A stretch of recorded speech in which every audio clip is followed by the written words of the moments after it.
Hi guys, welcome to my YouTube channel. Sorry, I keep looking down. Every time I look at myself, like I'm looking at myself right now, and I'm not looking at the camera. Now I'm looking at the camera. Yeah, I just discovered Louis Rossman on YouTube. If you guys haven't seen Louis Rossman, please check that channel out. Uh, some of the best content creators on YouTube. He's got a couple million followers for good reason, just because he goes after all these basically bad warranty companies. He owns a. If you guys haven't seen his channel, he owns a electronics repair shop where he has 6 to 8 people I think working for him, where they repair laptops and things like that. And going after and I didn't know this, and this is part of the reason I watched it was because Apple notepads or MacBooks, now everybody is soldering in SSDs in their laptops, and if the SSD shorts out or the anything shorts out in it, it's tied to the power bus, and so it puts 13 volts from the battery to the SSD and destroys your computer. Gets to where it won't boot up or it won't even turn on because all the boot information is on the SSD drive, which is soldered onto the power bus. So if anything shorts out on that power bus, sends 13 volts to the SSD and blasts it out, right? You now have a paperweight, and there's nothing you can replace the SSD, but a lot of times it's junk, it's toast. And in the past, you used to be able to replace it, and tape an SSD to the side of your computer, but now you can't even do that. So yeah, it's pretty funny. Side note, okay.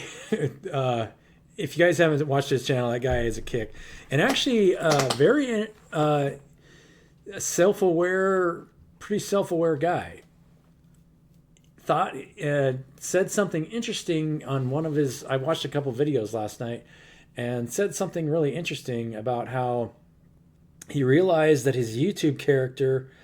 He at first he thought it was just a character that he played on YouTube, but it was really him. It wasn't a character because his girlfriend, after he saw her like 3 different times, he saw her got back together with her on a third time, and he said that was an issue as well. But but she told him, he's like, no, that's the real you. That's not a YouTube character. That's you. And realized that of all the things that she told him, it was one of the most enlightening things that he kind of learned about himself, right? Anyway, uh, yeah, I thought that was pretty cool. Anyway, watch his channel. If you guys get a chance, you get a kick. Um, so this podcast episode, or this episode of on my YouTube channel, like, share, and subscribe. Hit the comment button.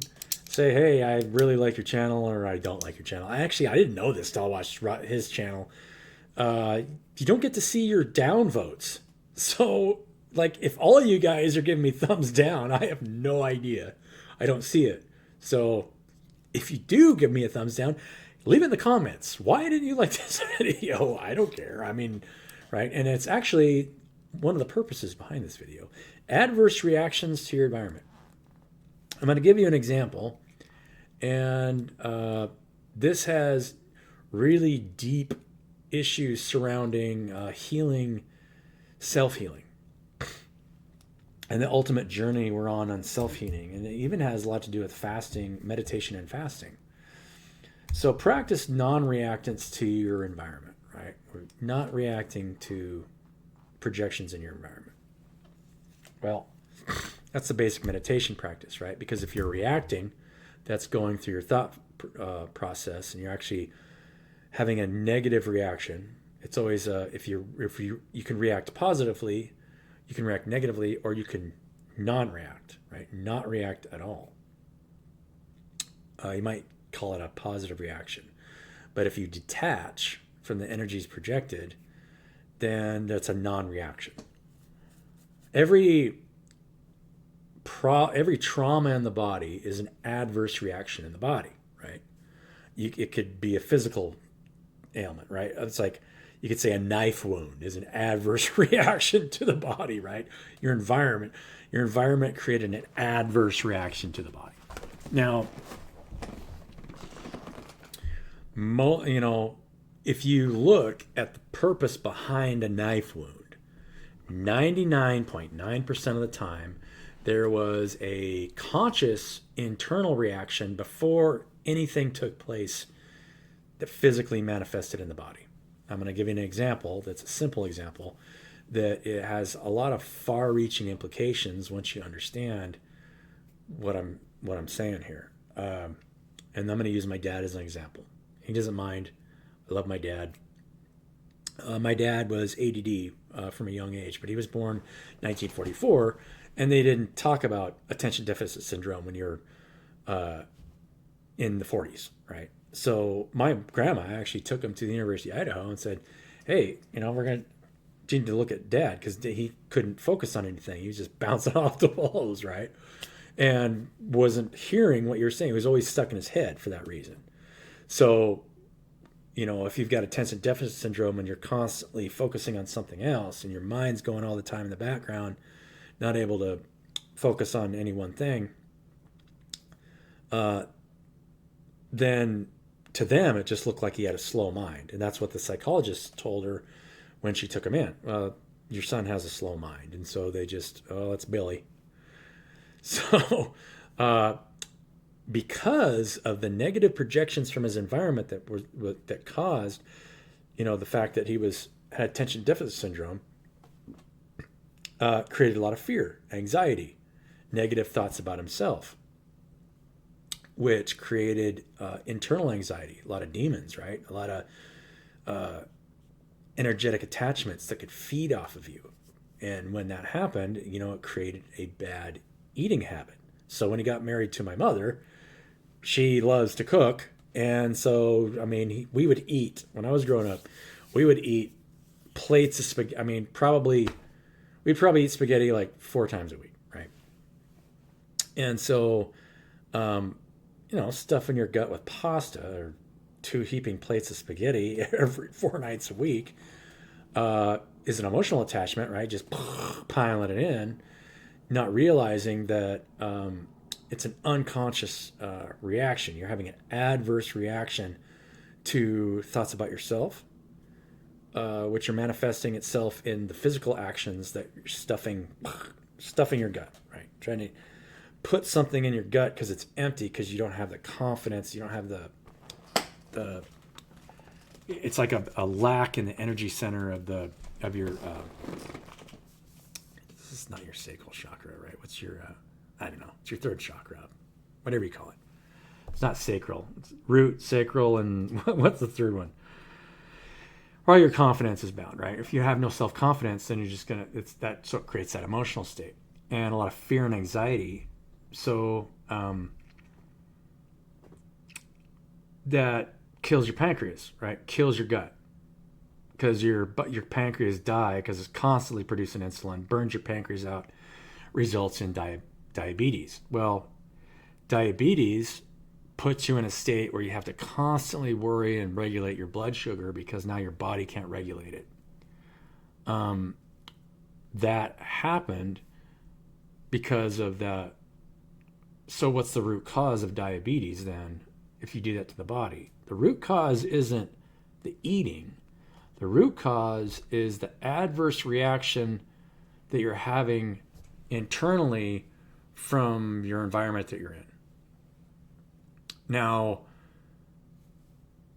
the only reason that I am who I am and why I can even teach about this is because I grew up with somebody that was in that state, which forced me at a very young age to be non-reactive to my environment.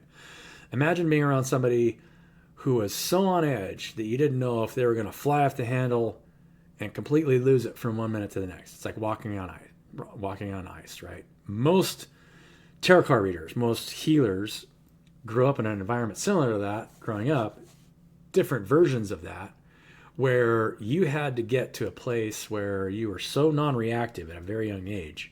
It makes you hypersensitive to the states of other people because now you're because you weren't getting the support you needed, you had to go internally to make sure that you were grounding that stuff out, making sure that you were finding your own place of Zen. And I have to be the first one to admit that I took a lot of that stuff on personally, where I felt like I was, thinking negatively about myself in some ways, or something wrong with me, right? So you get to a place where you're just observational. I have to learn how to non-react. And I had to continue to learn how to non-react for a long time because, my dad being the way he was so reactive. That's what he was trying to get reactions out of people around him. Me being like one of the number one focal points. Come up to me, am I boring you? Sticking his finger in me. Am I irritating you? Stick his finger in my ear. And it's just like, oh my gosh. I would get haircuts. My mom would cut my hair, and my dad would wander around and say, hey, Bugs, I think you're going bald. He'd call me Bugs. My brother was Buns, and I was Bugs. And he'd walk around me and say, hey, I think you're going bald there, Bugs. And as you can see now, maybe that had something to do with it. I don't know. It doesn't matter. But the point of the story is that the diabetes that you see, that I saw manifest in Dad's life, creates the same symptoms in the body that he did internally originally. And so since that hasn't changed, now it's manifesting in the body, killing the body. Fear, anxiety. So now he has to be anxious about what he's eating in the body. He's afraid of eating certain things because it will have his body doesn't produce insulin. Now, how to heal that, right? The only way to heal that is to heal the internal state first so that the body can rest and heal. There isn't anything in the body that can't heal, right? Our bodies are a manifestation of everything that comes from our heart space. So first you have to forgive yourself of anything that happened in the past, because the past is just something that we went through, and as long as we're conscious of what we were doing to ourselves in the past, then we can consciously make other choices. Okay, I was doing this. Now I don't have to do this anymore. What is it that I'm trying to do now? Any adverse reaction that you're having in your mind is having an adverse reaction in the body. Any fear, anxiety, anything that, I'm not going to have enough tomorrow, or anything like that. Anything that ties you mentally to your external environment, of whether it's good or bad, will have an adverse reaction in the body. Could show up in generational traumas. A lot of generational traumas come up every few generations, and they manifest themselves as physical deformities or physical adversities. This is why the path of meditation and fasting takes you to a place where, because fasting puts you where you're no longer having an adverse reaction to even sensations in your own body. I've been able to heal myself of anything that I went through. I've smashed myself in accidents, done some pretty stupid stuff to myself. And the only way that I was able to heal is by being non-reactive to the pain that I experienced. Growth is painful. It's always painful. So by being non-reactive and allowing your body to heal, now if you fight the healing process, then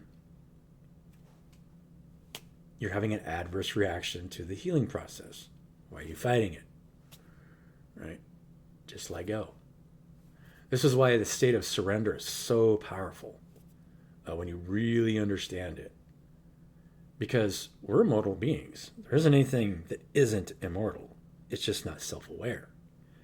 And you become more and more aware of adverse reactions that you're having to other people, anything that's happening out there. If you're having an adverse reaction to it, thinking negatively about it in any way, then you're having some kind of adverse reaction. So it's having a negative effect on your state of being.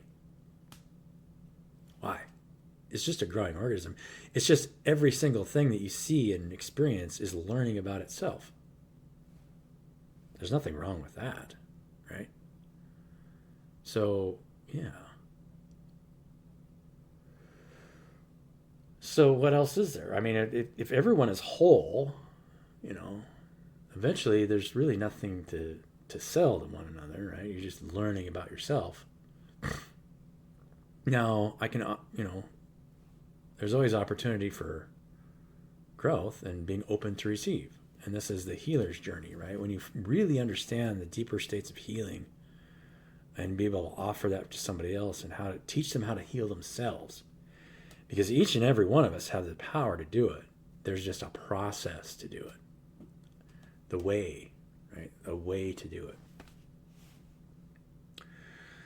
So I hope this was beneficial. This is just the purpose of this video is to basically teach, and this is something that it took me a long time to understand, or even why I am the way I am.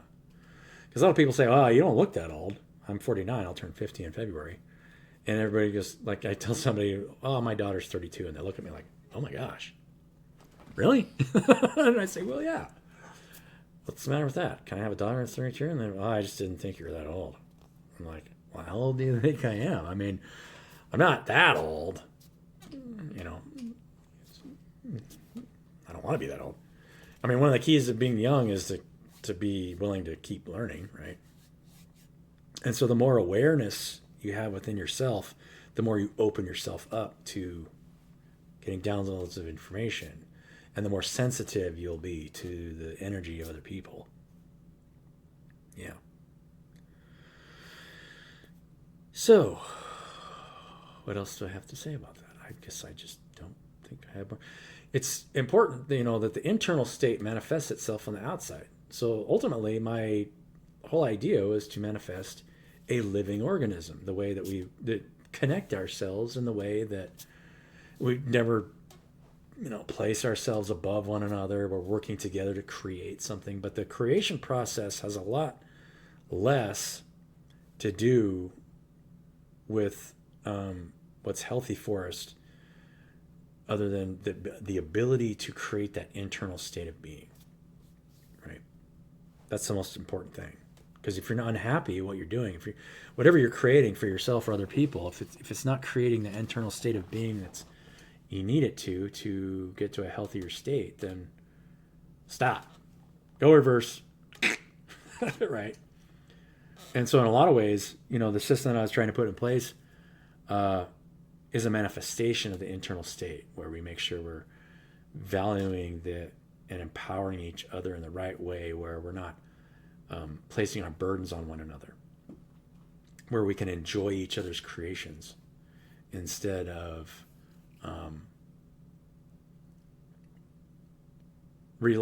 becoming purely consumer in nature. Because when you become purely consumer in nature, then you're just not creating anything for yourself, right? You're kind of disempowering yourself, and you don't even realize it, that you've got emotional attachments in that direction. So, love you guys. I hope this video helped somebody. Yeah. Just remember, this is all a growing organism. There's no reason to think that any part of it is negative.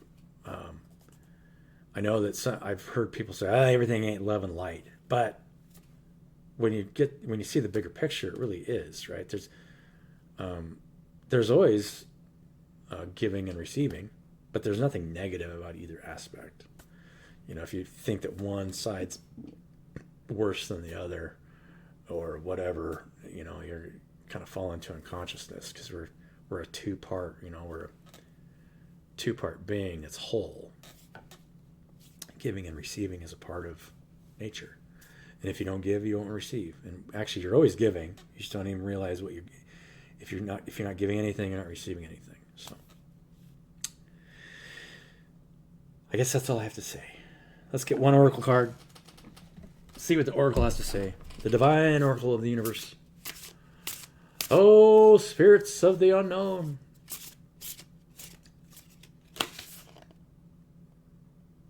Believe. This is an interesting card.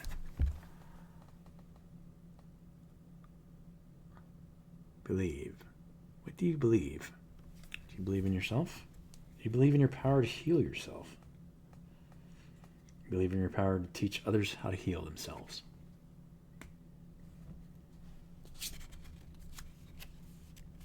Because, I mean, what's the value of forcing everybody to go through you to be healed versus the ability to teach people how to heal themselves? Then we're all equal, right? I don't think any one of us want to be, and if we do, there's some problems there. I mean, none of us want to be the father of pride, right? Where we feel like we all have to go to each other for healing. That'd be terrible. But if you can unlock the secrets how to teach people how to heal themselves, then you'll be fishers of men, right? So, love you guys. Have a beautiful day, and I'll catch you on the next one.